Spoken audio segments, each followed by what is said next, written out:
Welcome to the Plenteous Redemption Podcast, where the cross and the culture are on a collision course for discussion.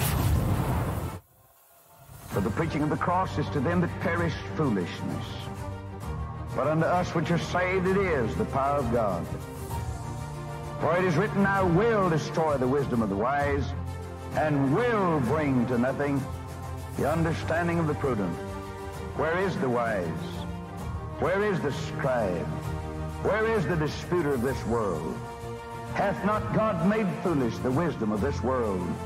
For after that in the wisdom of God, the world by wisdom knew not God. It pleased God by the foolishness of preaching to save them that believe. For the Jews require signs, the Greeks seek after wisdom, but we preach Christ crucified. Unto the Jews a stumbling block, unto the Greeks foolishness, but unto them which are called both Jews and Greeks, Christ, the power of God and the wisdom of God. Now, here's your host, Thomas Irvin.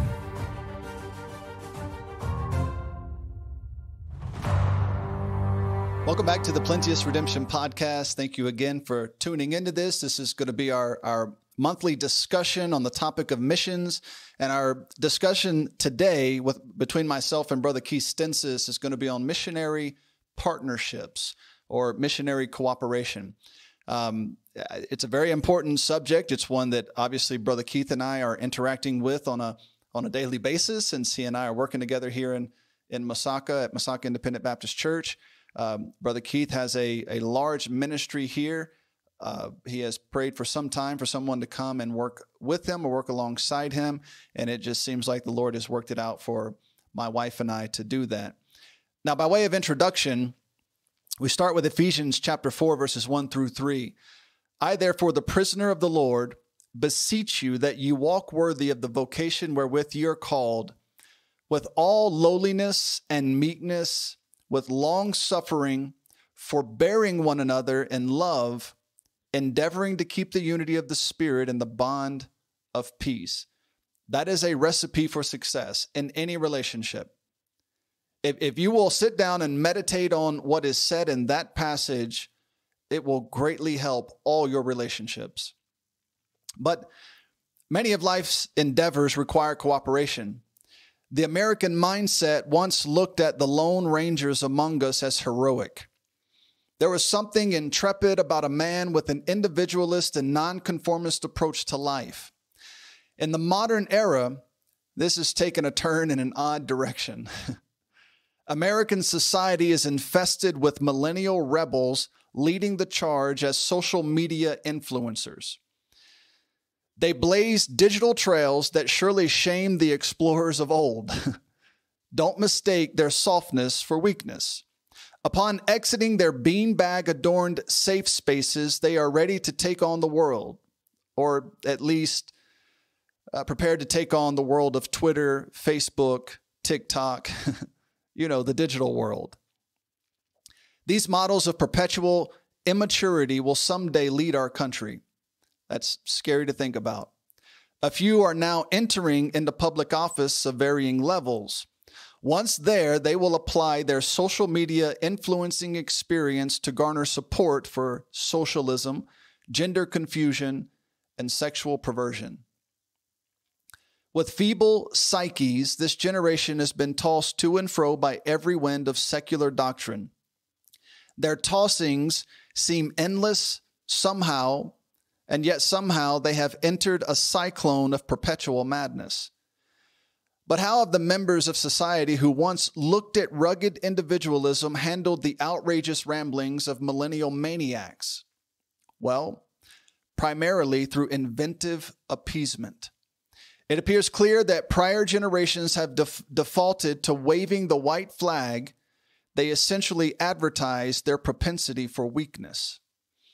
This amounts to willful neglect over many years, leading to amoral, gender-neutral creatures who demand not rights, but luxuries, such as Starbucks coffee, Apple computers, and free college.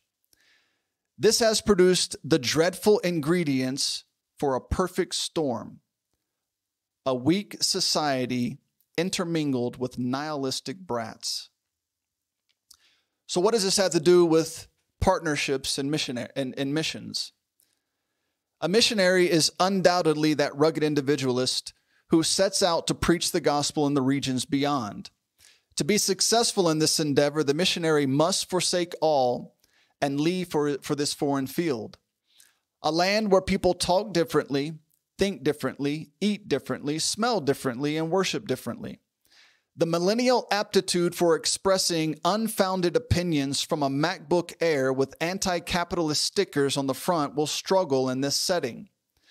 An excellent way to cope with culture shock and the immediate onset of confusion caused by the corrupt bureaucratic processes of a third world nation is to have an experienced partner in the ministry. You don't know everything. Your opinions are not valid. Find someone who has the experience and let them help you. No doubt some will complain the idea of missionary cooperation means the loss of that rugged individualism and pioneering spirit of prior missionary generations. But you should have thought about that before giving your child an Xbox and flooding their minds with television. But regardless of the presence of a pioneering spirit or no, the willingness of a missionary to leave their home country and labor to establish Bible-believing Christianity in a foreign land is admirable. American society and even American Christianity caused the problem of weak young people. It has to be owned. You can't just complain about the product you've produced. You need to go back to the source who produced it. We allowed the influx of collectivist ideologies to flood the minds of our children through the internet, television, contemporary music of varying sorts, and through the school systems. The existence of weakness is an unfortunate fact.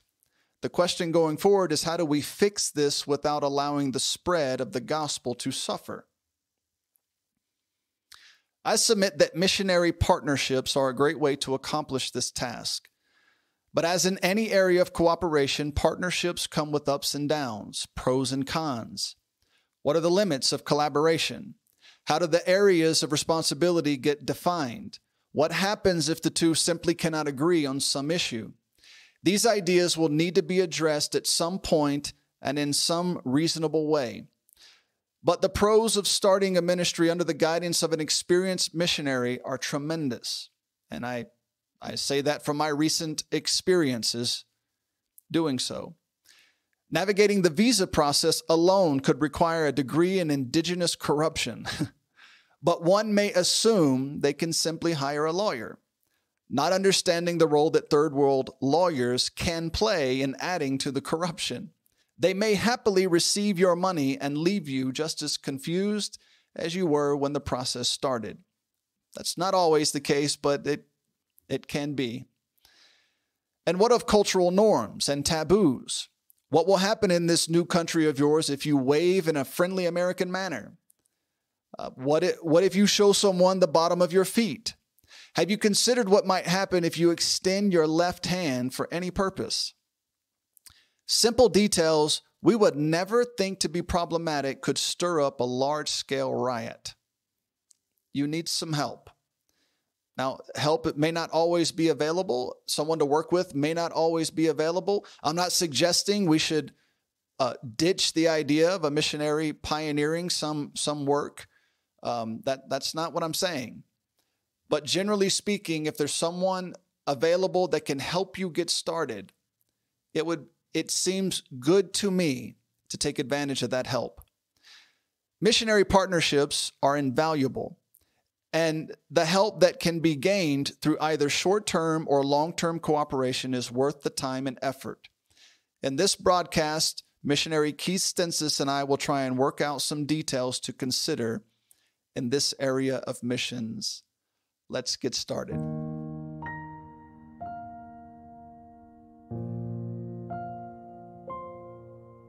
Welcome back, brother. It's good to be back. A lot has happened in the past week or two.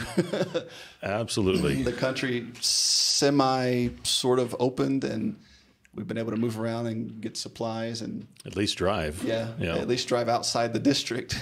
We could drive circles around Masaka before, so that's been nice.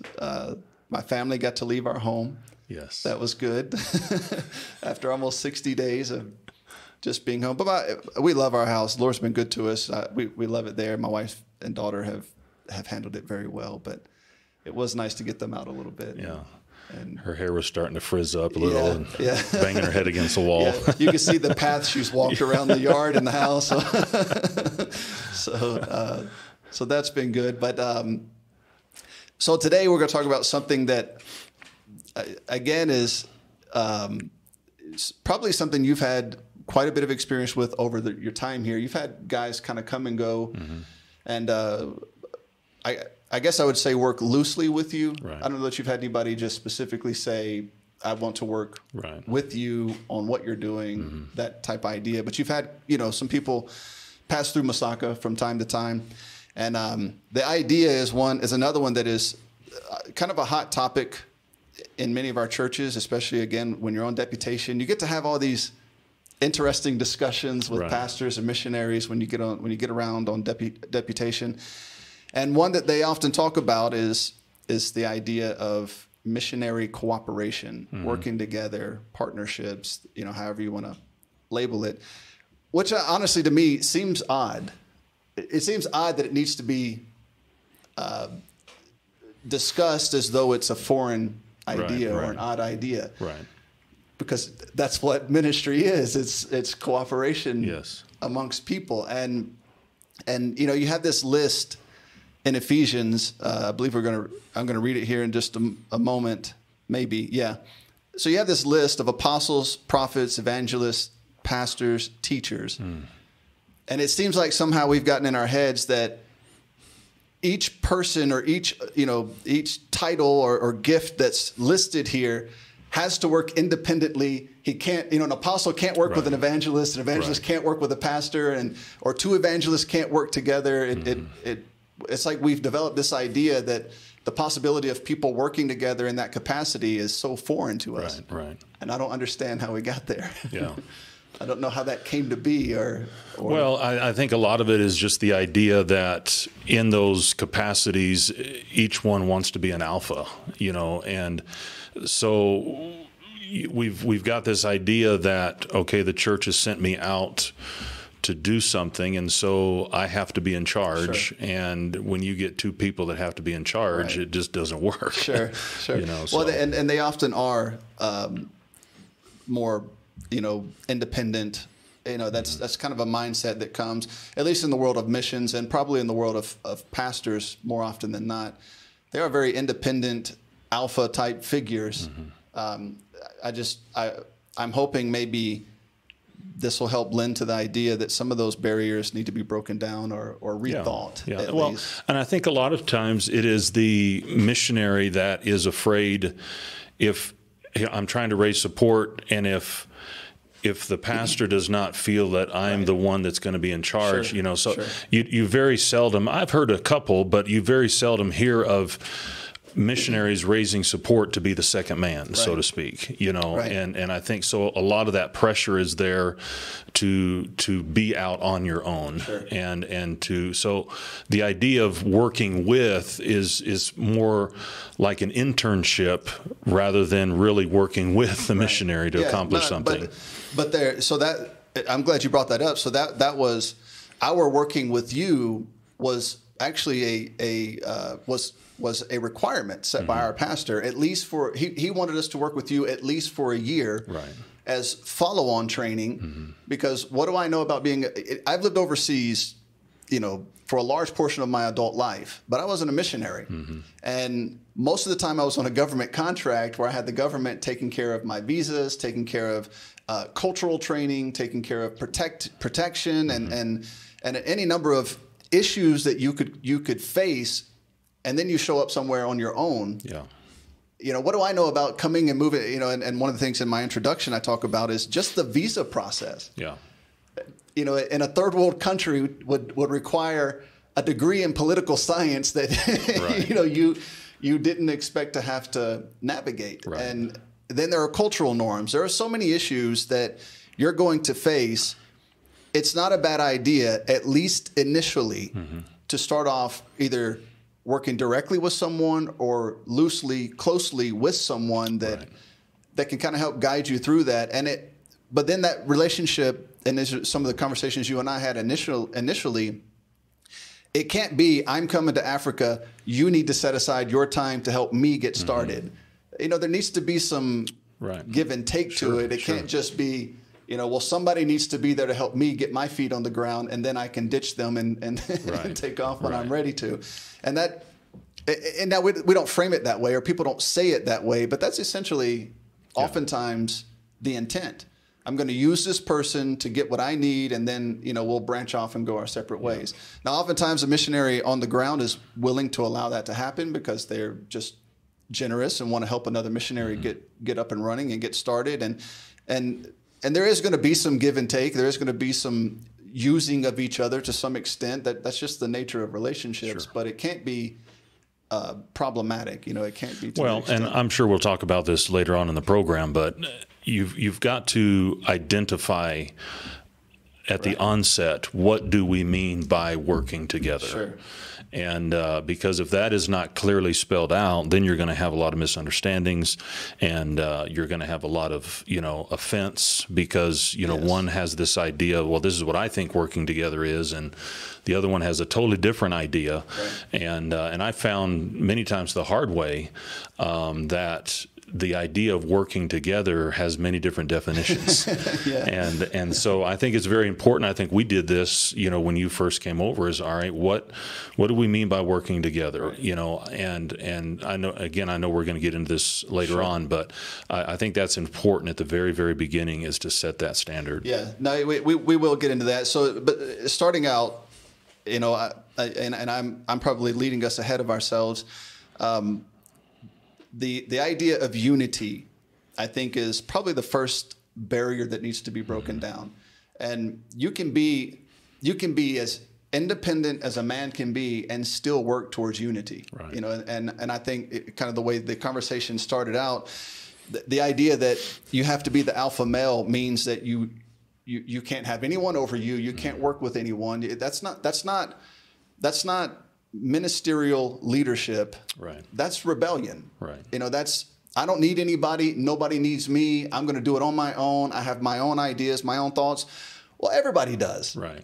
And I have a lot of ideas, a lot of things I'd like to do, but we have to develop a process as to how this is going to be accomplished, and accomplished without harming the name of the Lord Jesus Christ, because I think I'm so great that everyone should just step out of the way and let me do what I want to do or go where I want to go.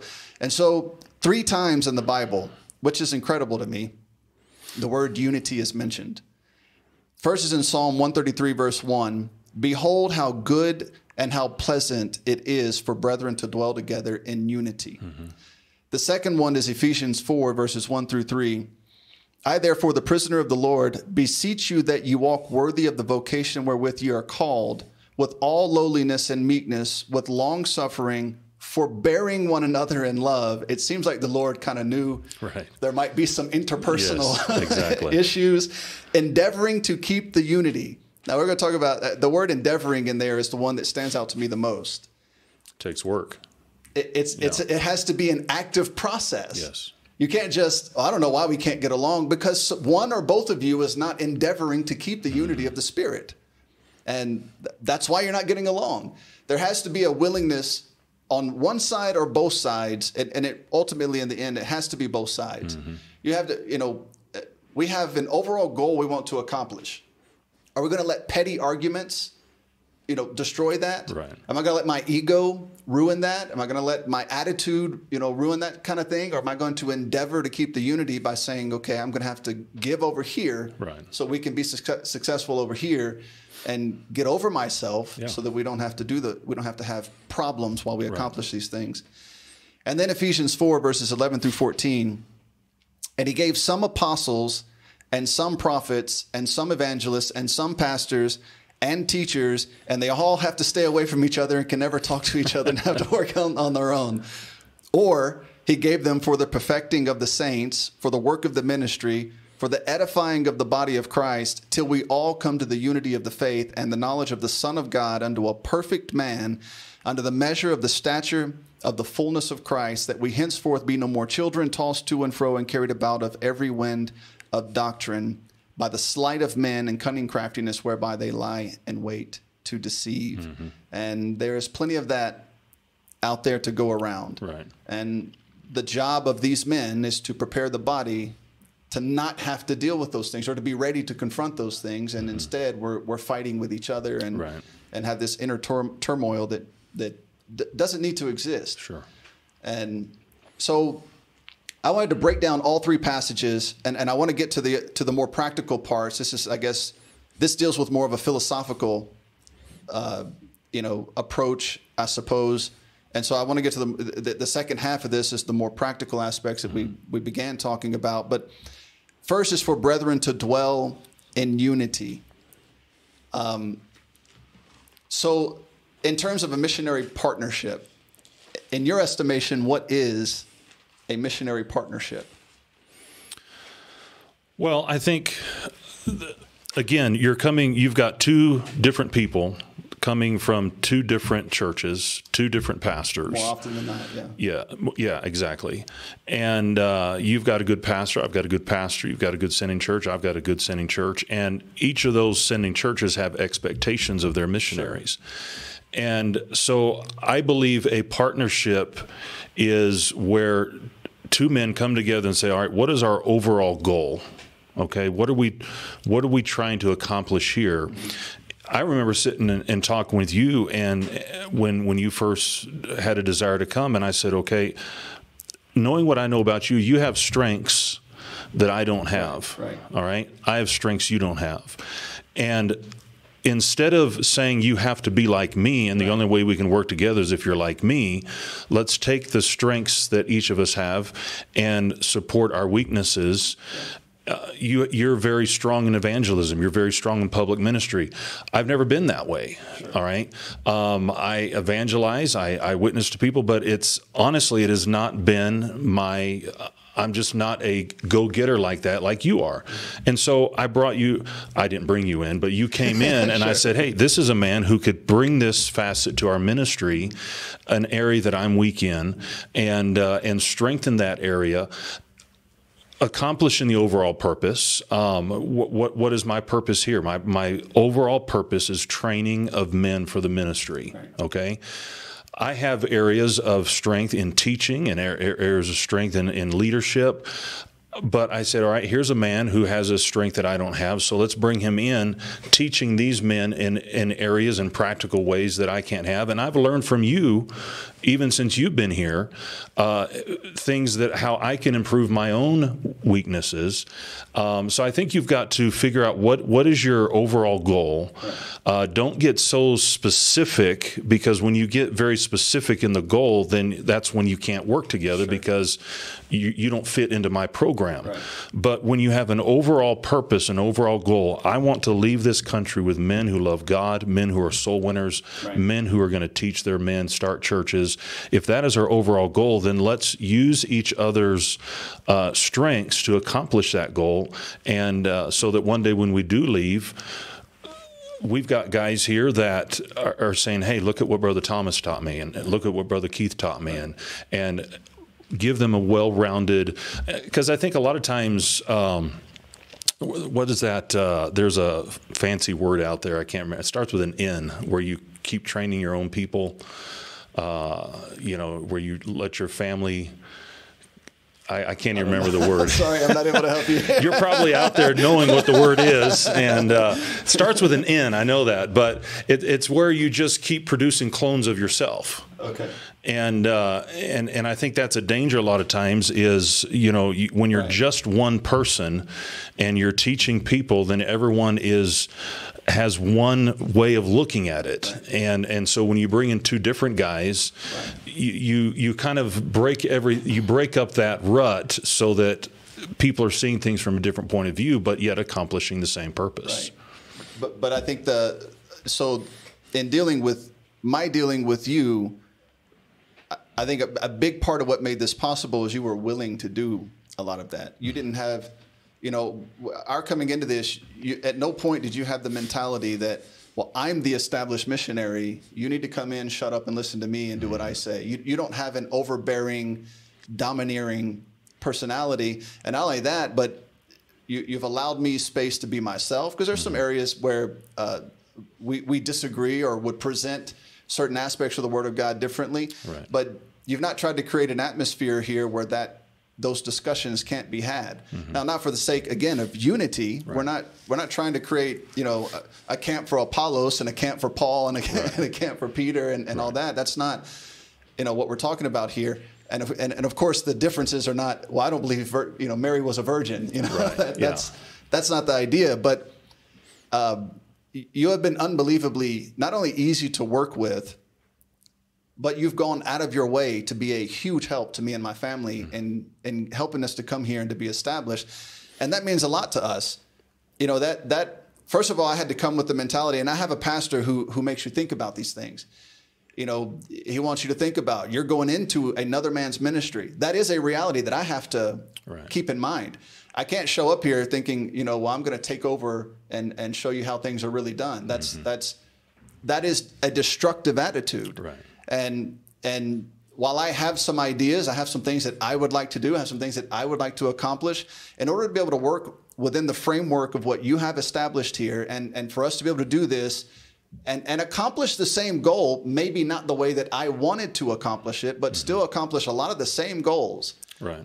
We end up at the same end if I'm willing to say, okay, well, I thought I would do it this way, but he's already established this, and he's willing to let me join in and help with that. Why would I go fight against that or cause problems with that? Yeah.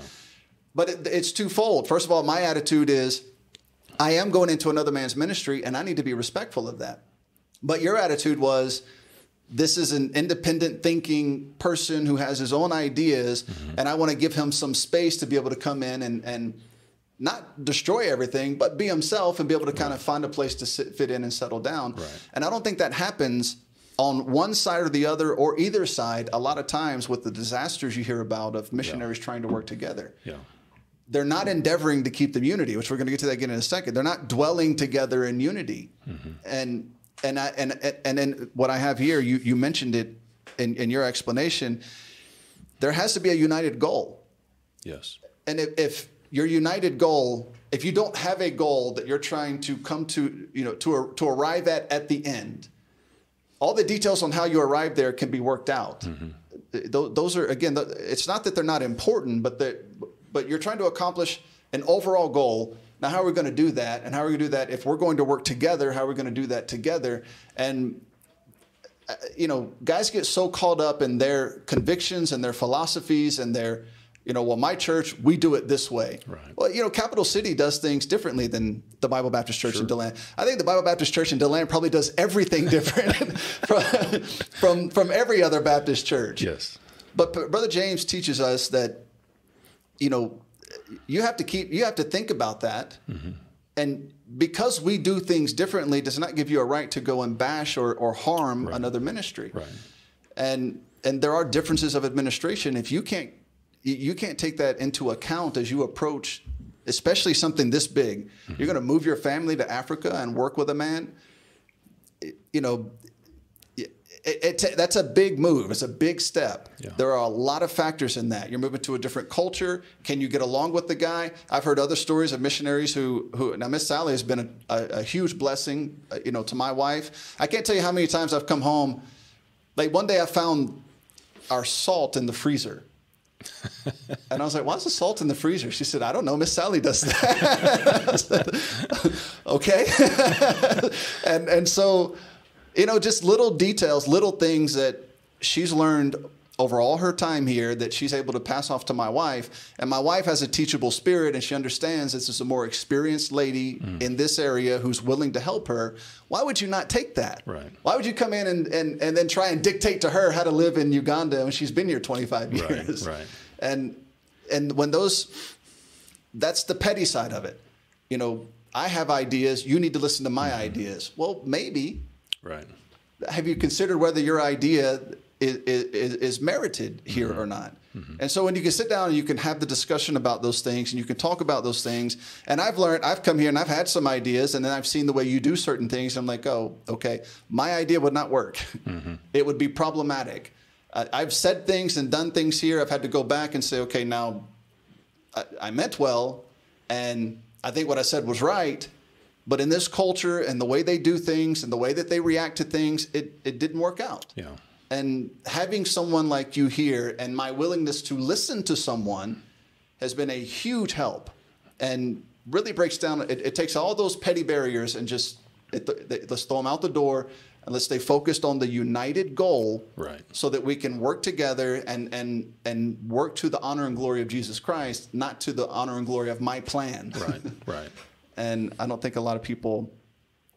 I don't think it's that. I think in a lot of areas of American Christian life, we don't think through anything. We just have dogmatic, right. a dogmatic philosophy, and you're going to do it my way or it's the highway. Right. You're not going to get along with anybody that way.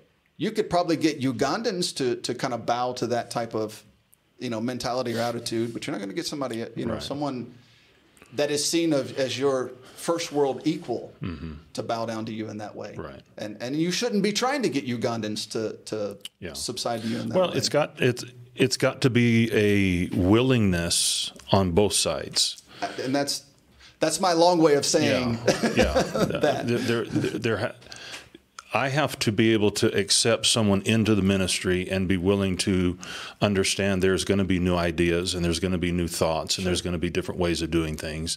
And then there's got to also, as you were saying, have a willingness to come in and say, this is not my ministry. This is something that I've, coming in on after it's been here for several years. And when there's that willingness on both sides to, part of being filled with the Holy Spirit is submitting yourselves one to another. Absolutely. And when we submit ourselves to one another, and